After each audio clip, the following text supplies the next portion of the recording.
2025 3வது மாதம் மார்ச் மாதம் ஒத்துக்குள்ள ராசி பலன்கள் தனுசு ராசிக்கு. இது முழுக்க முழுக்க தனுசு ராசிக்கு தான். தனுசு ராசி நேயர்கள் இப்பொழுது இந்த இதை கேட்டு கீழே உள்ளதுக்கு கமெண்ட் பண்ணுங்கள். சப்ஸ்கிரைப் பண்ணாதவங்க சப்ஸ்கிரைப் பண்ணுங்கள்.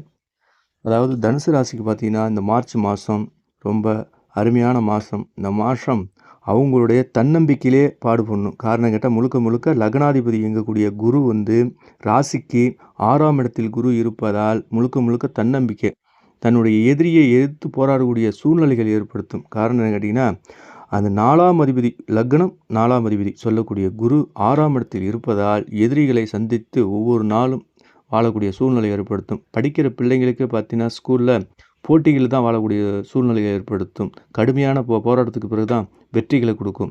அதே பிறகு கல்யாணம் ஆனவங்க பார்த்தீங்கன்னா லைஃப்பில் எதிர்த்து போராடக்கூடிய சூழ்நிலை இருக்கும். காரணம் 4ஆம் இடம்ங்கிறது சுகஸ்தானம். அது 6ஆம் இடத்துக்கு போயிட்டு அந்த சுகத்தை இழந்து அனுபவிக்கக்கூடிய சூழ்நிலைகள் ஏற்படுத்தும். அதனால் ஒன்றும் வருத்தப்படாதீங்க.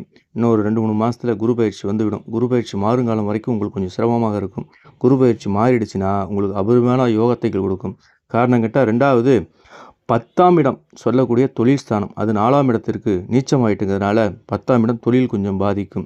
அதற்கு பிறகு சுக்கிரன் 6ஆம் அதிபதி 11 கூடியவன், அவனும் 4ஆம் இடத்தில் இருக்கிறான். 8ஆம் அதிபதி சந்திரன் 4ஆம் இடத்தில் இருக்கிறது. அதற்கு பிறகு ராகு 4ஆம் இடத்தில் இருக்குது. அதனால் வீட்டில் சண்டை சச்சரவுகள் ஏற்படுத்தும். குடும்ப செலவுகளுக்காக கடன் வாங்கக்கூடிய சூழ்நிலைகள் ஏற்படுத்தும்.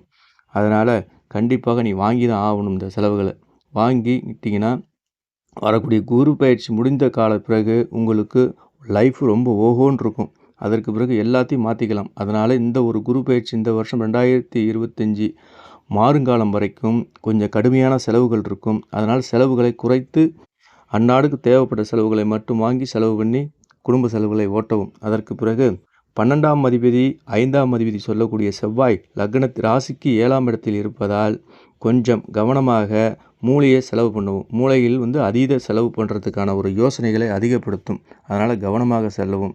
அதற்கு பிறகு 3ஆம் இடத்தில் சனியும் சூரியன் இருப்பது மிகப்பெரிய ஒரு தைரியத்தை கொடுக்கும். 2ஆம் அதிபதி 3ஆம் இடத்தில் இருந்து 9ஆம் அதிபதி 3ஆம் இடத்தில் இருப்பது சற்று செலவுகளை அதிகப்படுத்தினாலும் நல்ல சுப செலவுகளை உங்களுக்கு கொடுக்கும். உடம்பு வீரியத்தை அதிகப்படுத்தும். அதனால் உங்களுக்கு நல்ல பலன்கள் கிடைக்கும். 4ஆம் இடத்தில் கவிதை,